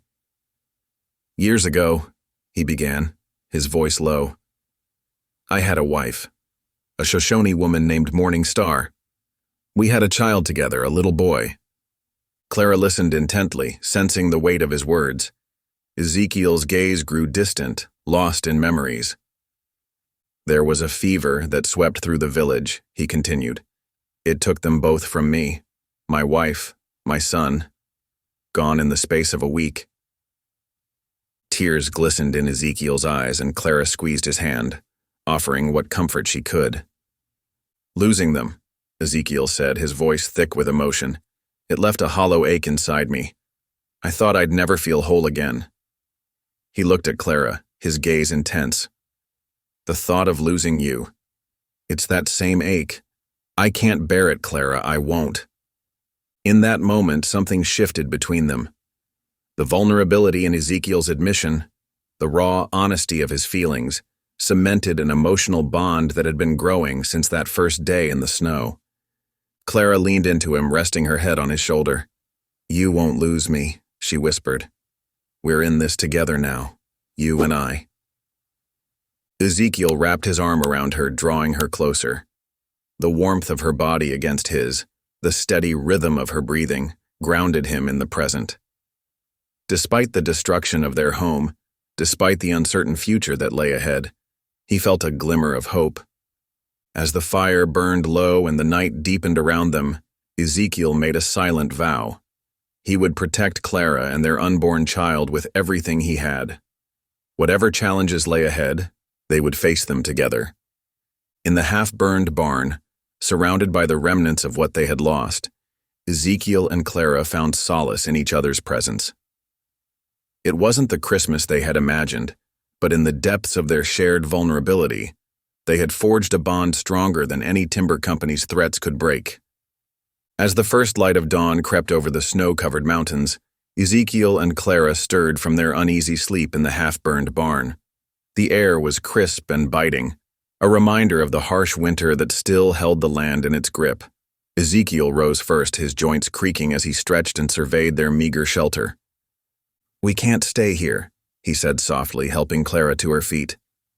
"We need to seek help from those who might stand with us." Clara nodded, her eyes still heavy with sleep and worry. "Where will we go?" she asked, one hand resting protectively over her swollen belly. Ezekiel's face set with determination. "To the Shoshone camp. 2 Elk's family will welcome us, and they may have wisdom to share about how to fight back against the timber company." They packed what little they had salvaged onto Ezekiel's horse and the sturdy mule. As the sun climbed higher in the sky, they set off through the snow-laden forest, following a winding trail that Ezekiel knew by heart. The journey was slow and arduous. Clara, her pregnancy in its later stages, found the ride challenging. Ezekiel kept a watchful eye on her, often reaching out to steady her when the path grew treacherous. By midday, they caught sight of smoke rising from a cluster of lodges nestled in a protected valley. As they approached the Shoshone encampment, figures emerged from the lodges. 2 Elk stepped forward, his face grave but welcoming. "Brother," he greeted Ezekiel, then turned to Clara with a respectful nod. "Sister, we heard of the burning. Come, warm yourselves by our fire." The camp bustled with activity as women tended to cooking fires and children played in the snow. Clara felt a wave of relief wash over her at the sight of normalcy and community. 2 Elk's wife, Singing Brook, hurried forward to help Clara dismount, her touch gentle and reassuring. "You are safe here," Singing Brook murmured, leading Clara toward the central fire where several elders sat wrapped in thick blankets. Ezekiel followed, his shoulders tense with the weight of recent events. As they settled around the fire, 2 Elk passed around steaming cups of pine needle tea. The warmth seeped into Clara's bones, chasing away the chill of their long ride. An elder with deep lines etched into his weathered face leaned forward, his eyes sharp as he regarded Ezekiel. "Tell us what has happened," he said, his voice carrying the weight of authority. Ezekiel recounted the events of the past days, the threats, the burning of their cabin, the message left behind. As he spoke, Clara watched the faces of those gathered, seeing anger and concern flicker across their features. When Ezekiel finished, silence fell over the group. Then, slowly, the elder who had spoken began to nod.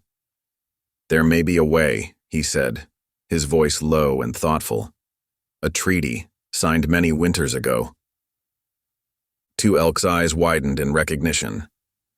"The Treaty of 1870, he said. "My grandfather spoke of it." The elder nodded.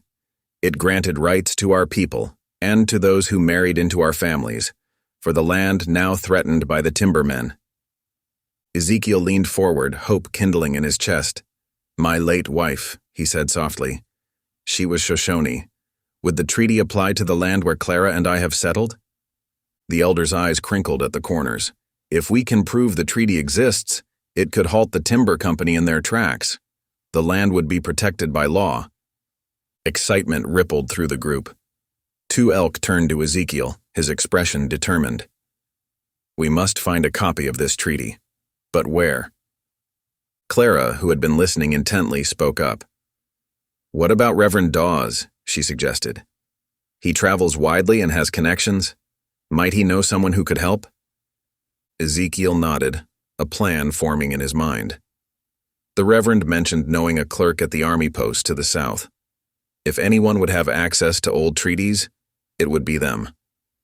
"Then we must send word to Reverend Dawes immediately," 2 Elk declared. "I will ride out at first light to find him." As the group continued to discuss plans and strategies, Clara found herself drawn into conversation with Singing Brook and other women of the camp. They showed her how to prepare hides for tanning and shared stories of their own pregnancies and childbirths. Clara's hands stayed busy with the work, grateful for the distraction and the sense of belonging that washed over her. Laughter rang out as children played nearby, their games a reminder of the life and joy that persisted even in the face of hardship. Clara caught Ezekiel's eye across the fire, and they shared a small smile. For the first time since the burning of their cabin, she felt a flicker of hope for their future. As the day wore on, Clara found herself helping with various camp chores. She stirred bubbling pots of stew, helped to mend torn clothing, and even assisted in setting up a new lodge for a young couple. The work was tiring, but it filled her with a sense of purpose and community that she had sorely missed. As night fell, the camp gathered once more around the central fire. Stories were shared, songs were sung, and plans were refined.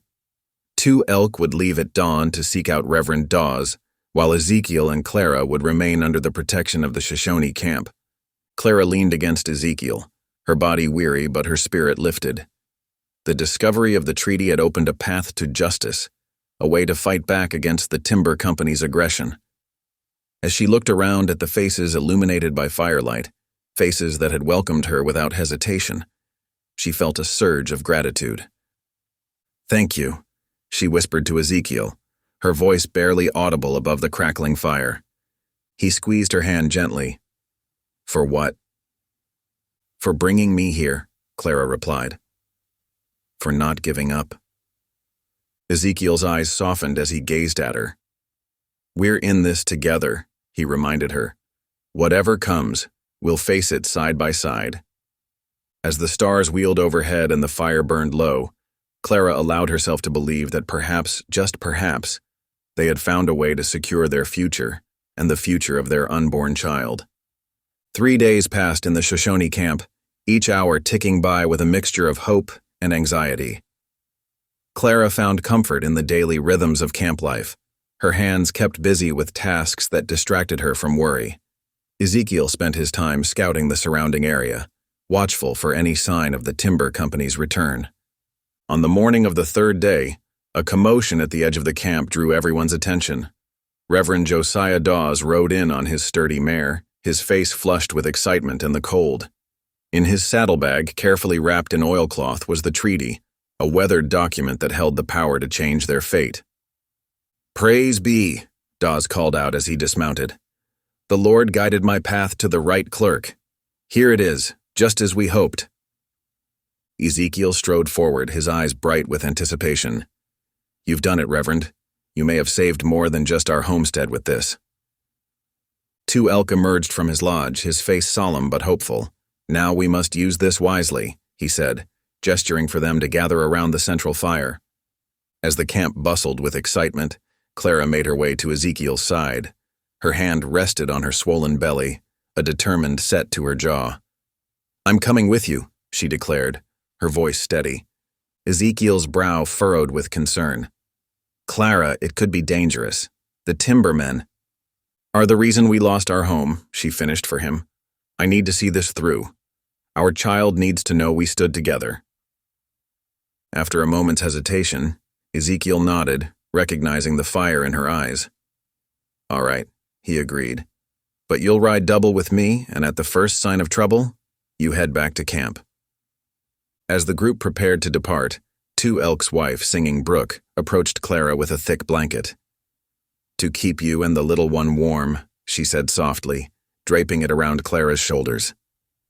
Within the hour, a small but determined party set out from the camp. Ezekiel led the way on his horse, with Clara seated securely in front of him. Reverend Dawes and 2 elk flanked them, while a handful of Shoshone warriors and settler neighbors followed behind as witnesses. The journey to the timber company's riverside camp was tense, the crunch of snow under hooves and the occasional snort of a horse, the only sounds breaking the winter stillness. As they approached, the acrid smell of wood smoke and the ring of axes filled the air. The timber camp came into view, a sprawling collection of tents and rough-hewn structures along the riverbank. Men paused in their work, hands gripping axes and saws as they watched the approaching group with wary eyes. Ezekiel drew his horse to a halt at the edge of the camp. "We're here to speak with your foreman," he called out, his voice carrying across the clearing. A burly man with a thick beard pushed his way through the crowd of workers. "I'm Foreman Hatcher," he growled. "What's your business here?" Reverend Dawes urged his horse forward, the oilcloth-wrapped treaty held carefully in his hands. "We've come to address a matter of great importance, Mr. Hatcher, a matter of law and rightful claim to this land." Hatcher's eyes narrowed, but he jerked his head toward an open area near the central cook fire. "Say your piece, then." As the group dismounted, Clara felt a ripple of unease pass through her. The timbermen's eyes were hard, their postures tense. She stayed close to Ezekiel, drawing strength from his steady presence. Reverend Dawes stepped into the center of the gathering, his voice ringing out clear and strong as he began to read the treaty aloud. "Be it known," he intoned, "that on this day, in the year of our Lord 1870, the following agreement is made between the United States government and the Shoshone people." As the words of the treaty filled the air, Clara watched the faces of those gathered. The timber workers shifted uneasily, glancing at one another with growing concern. Hatcher's face grew redder with each sentence, his fists clenching at his sides. When Dawes finished reading, a heavy silence fell over the camp. 2 Elk stepped forward, his voice calm but firm. "This treaty grants rights to our people and those who have married into our families. It includes the land you seek to claim." Hatcher's face contorted with anger. "This is nonsense," he blustered. "Some moldy piece of paper doesn't change our contract with the railroad." Ezekiel met the foreman's glare steadily. "That moldy piece of paper is a federal treaty. Violating it would mean more than just our opposition. It would bring the army down on your operation." A murmur ran through the gathered workers. One of the hired guns, a lean man with a weathered face, spoke up. "Boss, if this is true, we could be in real trouble. Army don't take kindly to treaty breakers." Hatcher's eyes darted between his men, seeing the unease spreading through their ranks. His bluster began to falter as the reality of the situation sank in. Clara, emboldened by the shift in mood, stepped forward. "This land is our home," she said, her voice clear and strong. "Not just ours, but the home of the Shoshone people and every settler who's put down roots here. We're not asking you to leave empty-handed, we're asking you to respect the law and the rights of those who were here first." A long moment passed as Hatcher looked from Clara to Ezekiel, to the treaty in Reverend Dawes' hands, and finally to his own men.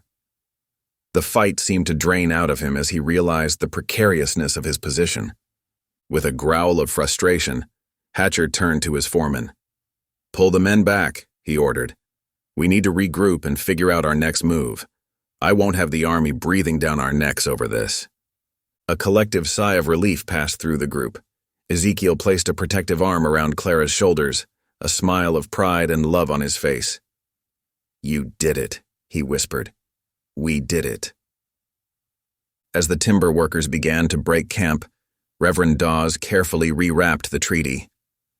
"This is a victory for justice," he said solemnly. "But our work isn't done. We must ensure this treaty is recognized and respected by all who come to this land." 2 Elk nodded in agreement. "We will stand together," he said, looking around at the diverse group gathered, Shoshone, settler, and freed people alike. "This is how we build a future where all can thrive."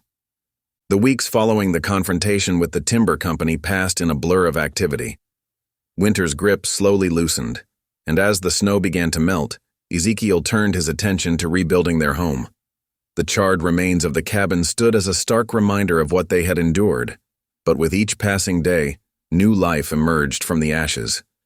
Neighbors, both settlers and Shoshone alike, rallied around Ezekiel and Clara. Men arrived with axes and saws, ready to fell trees and shape logs. Women brought baskets of food and offered words of encouragement. The sound of hammering and the scent of fresh-cut pine filled the air as the new cabin took shape. Clara, her belly now heavy with child, found ways to contribute despite her condition. She sat on a sturdy stool near the construction site, sewing curtains from brightly colored calico she had traded for at the general store. The cheerful fabric dotted with tiny flowers would bring warmth to their new home. In quieter moments, Clara lovingly oiled the new cedar cradleboard that 2 Elk had crafted to replace the one lost in the fire. Her fingers traced the intricate designs carved into the wood, protective symbols that spoke of the community's care for her unborn child. The sweet scent of cedar mixed with the oil, a promise of new beginnings. Ezekiel worked tirelessly, his hands calloused and his back aching from the labor. But each night, as he sat by the fire with Clara in their temporary shelter, he felt a deep sense of contentment. They spoke in soft voices about their plans for the future, about the garden they would plant come spring, and about the child that would soon join their family. One mild afternoon, As the sun broke through the clouds and a gentle breeze carried the first hints of spring, the sound of hoofbeats drew their attention. Reverend Josiah Dawes rode up on his sturdy mare, his face creased in a warm smile as he dismounted. "Ezekiel, Clara," he called out in greeting. "The Lord has blessed us with a fine day, hasn't he?" Ezekiel wiped his brow, setting down the plank he had been carrying. "That he has, Reverend. What brings you out this way?" Reverend Dawes's eyes twinkled with a mixture of mischief and solemnity. "Well, I've been thinking about those vows you spoke of back at the trading post. I wondered if perhaps you two might be ready to make them official before God and your neighbors." Clara's hand flew to her heart, her eyes widening in surprise. She looked to Ezekiel, a question in her gaze. Ezekiel felt a surge of emotion as he met Clara's eyes. In the months since he had found her in the snow, she had become more than just someone he had sworn to protect. She was his partner, his comfort, the one who made his solitary cabin feel like a true home. "Clara," he said softly, taking her hand in his, "I meant every word of that vow. But only if it's what you want, too." Clara's eyes shone bright, a smile spreading across her face. She nodded, squeezing Ezekiel's hand. "Yes," she whispered, "it's what I want." Reverend Dawes clapped his hands together, beaming. "Wonderful. Now I know it's short notice, but I thought we might have the ceremony in the little church in town. I'm sure your neighbors would be glad to gather and witness your union." And so, with a flurry of activity, plans were made. Word spread quickly through the community, and by the following afternoon, the small church was filled to bursting with friends and neighbors eager to celebrate. Clara wore her best dress, carefully let out to accommodate her growing belly. In her hair, she had tied the blue ribbon Ezekiel had given her, the one he said matched the winter sky. Ezekiel, for his part, had scrubbed the dirt from his hands and donned a clean shirt, his usually unkempt beard neatly trimmed.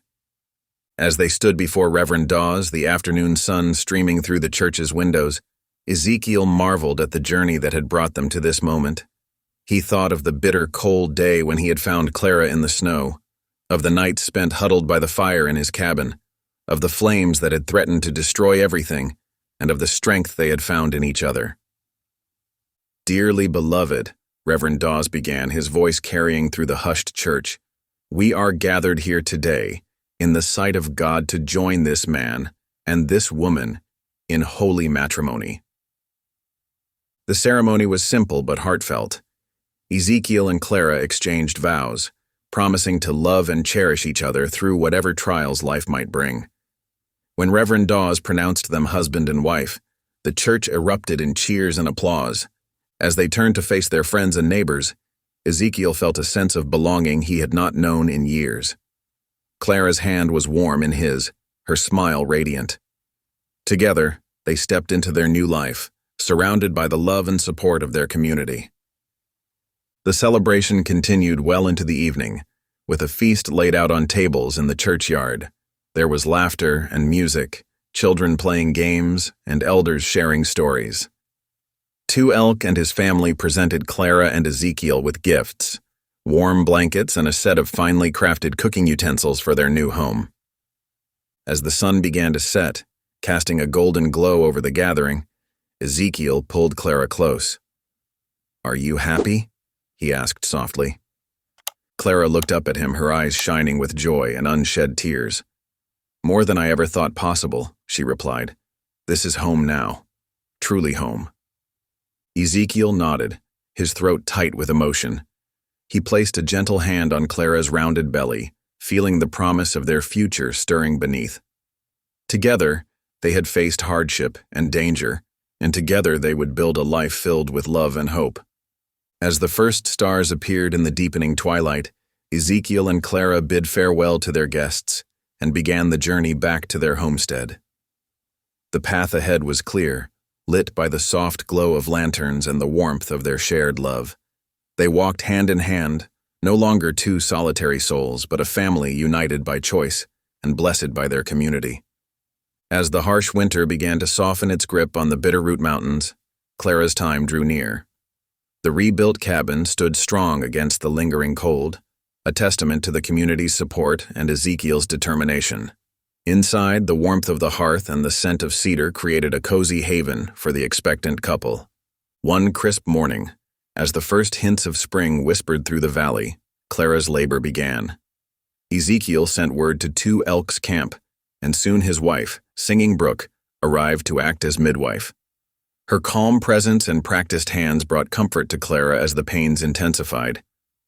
Ezekiel, unused to feeling helpless, paced the small cabin like a caged mountain lion. He chopped extra wood, stoked the fire, and boiled water, desperate to be useful. Singing Brook gently shooed him outside more than once, telling him with a knowing smile that men were often more hindrance than help at times like these. Hours passed, marked by Clara's muffled cries and Singing Brook's soothing murmurs. Ezekiel's worry grew with each moment, memories of his first wife's difficult labor haunting his thoughts.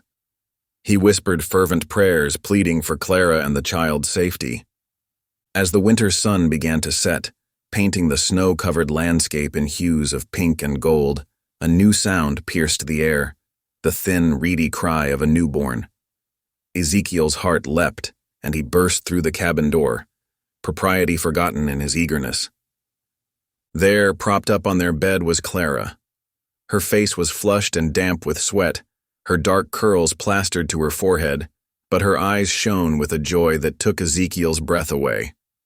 In her arms, wrapped snugly in a soft blanket, lay a tiny bundle. "Ezekiel," Clara whispered, her voice hoarse but filled with wonder. "Come meet your daughter." With trembling hands, Ezekiel accepted the swaddled infant. He marveled at how light she felt, how delicate. The baby's eyes, still unfocused, blinked up at him. Her skin was a warm, rich brown, a perfect blend of Clara's deep tones and his own sun-weathered complexion. "She's beautiful," he murmured, his voice thick with emotion, "just like her mama." Singing Brook busied herself tidying up, giving the new family a moment of privacy. She smiled to herself, remembering the day Ezekiel had brought the half-frozen Clara to his cabin. The spirits had known what they were doing, bringing these 2 lost souls together. As night fell, a gentle snow began to drift down from the heavens. Ezekiel built up the fire, casting a warm glow throughout the cabin. Clara, exhausted from her ordeal, quickly fell into a deep sleep. Ezekiel settled into the rocking chair he had crafted during the long winter evenings, cradling his newborn daughter close. The cabin was quiet save for the crackling of the fire and the soft, snuffling breaths of the sleeping infant. Ezekiel gazed down at his daughter, marveling at every perfect feature. Her tiny fingers curled around one of his calloused digits, and he felt his heart swell with a love he had thought lost to him forever. "By winter's end you carried my child instead," he whispered, echoing the vow he had made all those months ago in the trading post. "Mine in every way that matters." He thought about the journey that had brought them to this moment. The bitter, cold day he had found Clara in the snow, the nights spent building trust by the firelight, the destruction of their first home, and the strength they had found in each other to rebuild.